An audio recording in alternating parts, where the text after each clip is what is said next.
हमारे मन में हर समय गंदे विचार क्यों आते हैं? हम नहीं चाहते फिर भी हमारे मन में गंदे विचार आते रहते हैं। हमारे मन में आने वाले गंदे विचारों को हम जितना रोकने का प्रयास करते हैं, यह विचार उतने ही अधिक प्रबल मात्रा में हमारे दिमाग के अंदर प्रवेश कर जाते हैं। हम जिस विचार से जितना दूर भागने की कोशिश करते हैं, उतना ही वो विचार हमारे दिमाग में आने लगते हैं। इसलिए उस विचार से भागो मत, उस पर संतुलन बनाए रखो। एक बार महात्मा बुद्ध के पास एक युवक आया और गौतम बुद्ध से बोला, हे बुद्ध, मेरे मन में इतने गंदे विचार क्यों आते हैं? मैं नहीं चाहता कि मेरे मन में गंदे विचार आए, पर मेरे मन में हमेशा काम वासना के विचार चलते रहते हैं और मैं इनके बारे में सोच सोचकर बहुत परेशान हूं। मेरी ऊर्जा और समय ये सब सोचने में नष्ट हो जाते हैं और इन सब विचारों की वजह से मैं कभी भी शांत नहीं रह पाता और ना ही मैं अपना मन किसी एक जगह पर लगा पाता हूं। मैं हमेशा ही स्त्रियों को देखकर मोहित हो जाता हूं। मैंने कई बार प्रयास किया, लेकिन अपने आप को रोक नहीं पाता हूं। बुद्ध मुस्कुराए और उस युवक से पूछा, क्या तुम्हें पता है यह काम वासना क्या होती है? फिर लड़के ने उत्तर दिया, तथागत, मैं ये तो नहीं जानता कि काम वासना क्या होती है, पर हां, ये जो भी है बहुत गंदी है।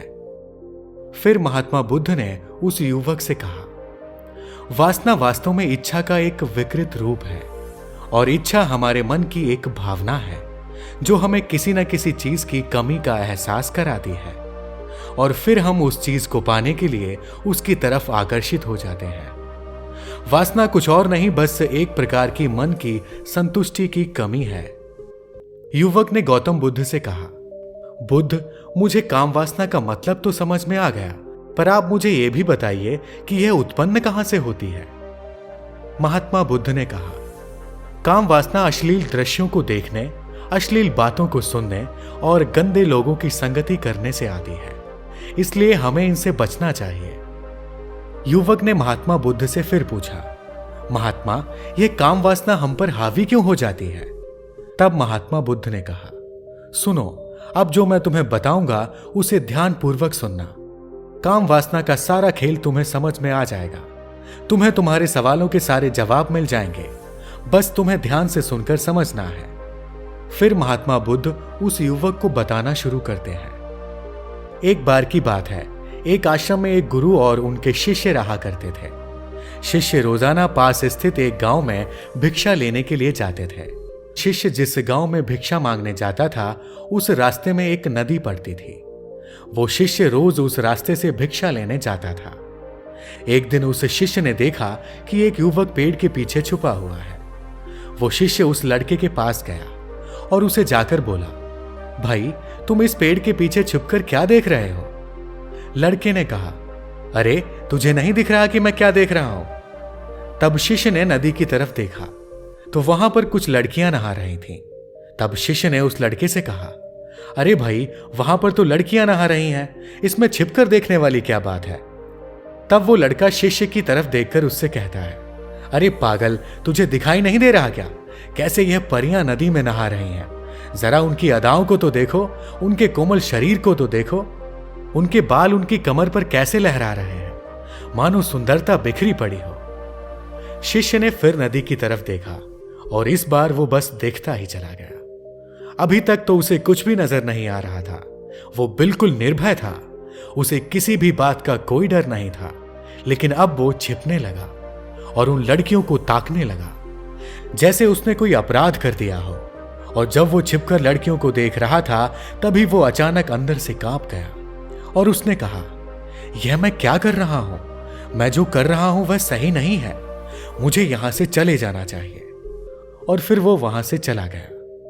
वो आश्रम में पहुंचा और अपने कार्यों में लग गया। लेकिन जो भी वह देख कर आया था, वही उसकी आंखों के सामने बार बार प्रकट हो रहा था। उसके मन में हर समय वही दृश्य चल रहा था। उसका मन फिर से वही सब कुछ देखने के लिए आतुर हो रहा था। उसका किसी भी काम में मन नहीं लग रहा था। सुबह होते ही वह रोज जल्दी भिक्षा के लिए आश्रम से निकल जाता और उस नदी के पास वाले वृक्ष के पास जाता, जहां पर वो लड़का पहले से ही मौजूद रहता।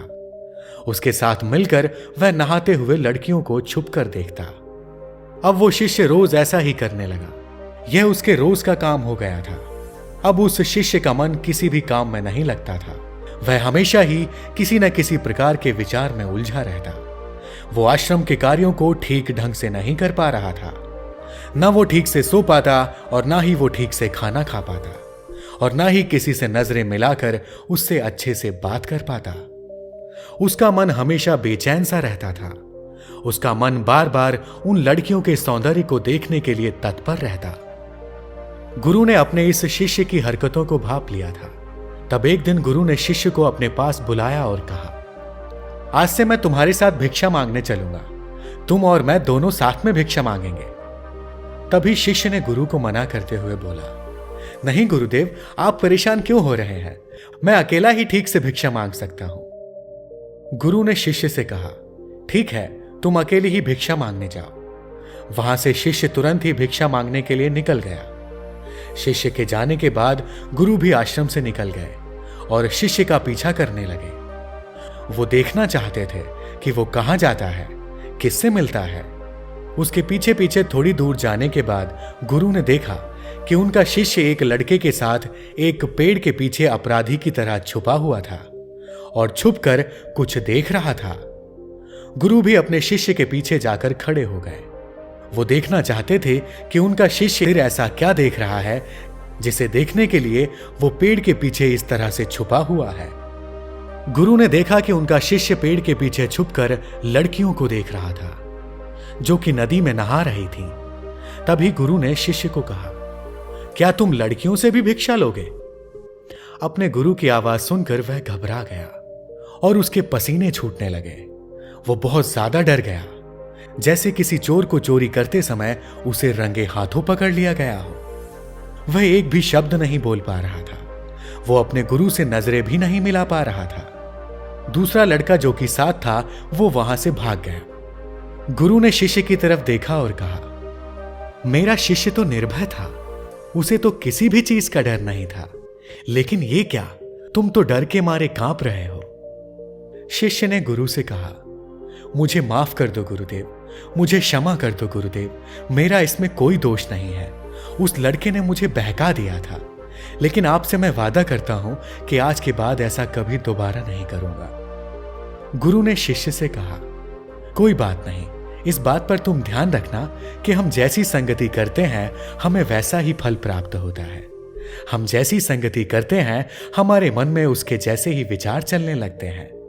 इसलिए ऐसी संगति करो जिससे तुम्हारे अंदर अच्छे विचार पैदा हो।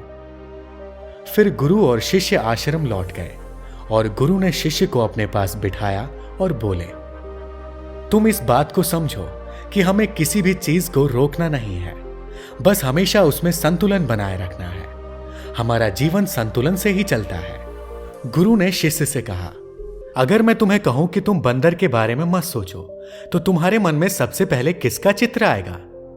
शिष्य ने कहा, गुरुजी, मेरे मन में तो पहला चित्र बंदर का ही आएगा। गुरु ने कहा, जब हम गंदे विचारों को जबरदस्ती रोकने का प्रयास करते हैं तो वो और भी मजबूती के साथ हमारे अंदर प्रवेश कर जाते हैं। हमारा मन बार बार उसी के बारे में सोचता रहता है, इसलिए हमें उन्हें कभी दबाने की या रोकने की कोशिश नहीं करनी चाहिए। फिर गुरु शिष्य को समझाते हुए कहते हैं, हमारे गंदे विचार बुरे लोगों की संगति करने से आते हैं। कई बार क्या होता है कि कामुकता हमारे अंदर नहीं होती है, लेकिन कुछ अश्लील लोगों के साथ रहने की वजह से ये हमारे अंदर हावी हो जाती है। फिर शिष्य ने कहा, गुरुदेव, आप सही कह रहे हैं, मैं अपने मार्ग से भटक गया था। फिर वो शिष्य उस रात बहुत ही चैन की नींद सोया। सुबह अपने कार्यों को पूरे मन से किया और फिर सुबह को भिक्षा लेने के लिए उसी रास्ते में गया जहां वो लड़का आज भी पेड़ के पीछे छुपकर उन लड़कियों को देख रहा था। वो शिष्य उस नदी पर गया जहां वो लड़कियां नहा रही थी। उसने उन लड़कियों से पानी मांगा। उन लड़कियों में से एक लड़की ने उसे पानी पिलाया और उस सन्यासी के चरण छुए। शिष्य ने उसे आशीर्वाद दिया कि तुम्हारा कल्याण हो। दोस्तों, शिष्य का मन अब सकारात्मक ऊर्जा से भर गया था। उसके चेहरे पर मुस्कान आ गई थी कि जैसे उसे खोया हुआ कुछ वापस मिल गया हो। वो वापस अपने रास्ते से जाने लगा। तभी पीछे से वो लड़का आया जो पेड़ के पीछे छुपा हुआ था। वो शिष्य के पास आया और बोला, क्या बात है, आज तो तुमने नजदीक से दर्शन कर लिए, तुम तो मुझसे भी आगे निकल गए। तब शिष्य ने कहा, हम हमेशा दूसरों के दर्शन करने में व्यस्त रहते हैं, अपने दर्शन कर ही नहीं पाते। तुम कब तक इस पेड़ के पीछे छुपते रहोगे? किसी को पसंद कर लो, उससे बोल दो। अगर वह भी तुम्हें पसंद करती है तो शादी कर लो, पर उससे पहले तुम कुछ बन जाओ, अपने आप को पहचान लो। ऐसे अपना समय बर्बाद मत करो। फिर वह लड़का रोज उस शिष्य से मिलने लगा और उस लड़के ने नदी पर जाना छोड़ दिया। वो लड़का अपने जीवन में कुछ बनने के लिए संघर्ष करने लगा। दोस्तों, क्या आपने देखा संगति का असर क्या होता है? अपनी संगति बदलो, अपने विचार बदलो। महात्मा बुद्ध ने युवक से पूछा कि क्या तुम्हारे सारे सवालों का जवाब मिल गया है? तब युवक ने कहा, जी हां महात्मा, आपका बहुत बहुत धन्यवाद। फिर गौतम बुद्ध ने युवक से कहा, जब तुम्हारे मन में गंदे विचार आए तब आप अपने मन को दोषी मत मानो। ये शरीर है और ये सब इसने पीढ़ी दर पीढ़ी सीखा है। यह मन आपको परेशानियों से बचाना चाहता है। यह मन आपका दुश्मन नहीं बल्कि आपका मित्र है। यह मन आपको कभी भी कोई मुश्किल काम करने नहीं देगा। यह आपके मन में डर पैदा कर देगा ताकि आप उस मुश्किल काम से पीछे हट जाओ। लेकिन यह नादान है क्योंकि यह नहीं जानता कि मुश्किलों से हटना और परेशानियों से भागना जिंदगी नहीं है। यह मन नहीं जानता कि क्या सही है और क्या गलत। बस मन ये चाहता है कि आप खुश रहो। और अब यह आपकी जिम्मेदारी है कि आप अपने मन को समझाओ कि उसे क्या करना है और क्या नहीं, उसके लिए क्या सही है और क्या गलत। तुम्हारे पास वो शक्ति, वो ऊर्जा है जिसका तुम्हें संतुलित उपयोग करना है। तुम एक ऊर्जा हो जो कुछ भी अनुभव करने के लिए स्वतंत्र हो। तुम निर्माण करने के लिए स्वतंत्र हो। इसलिए तुम अपने आप को पहचानो।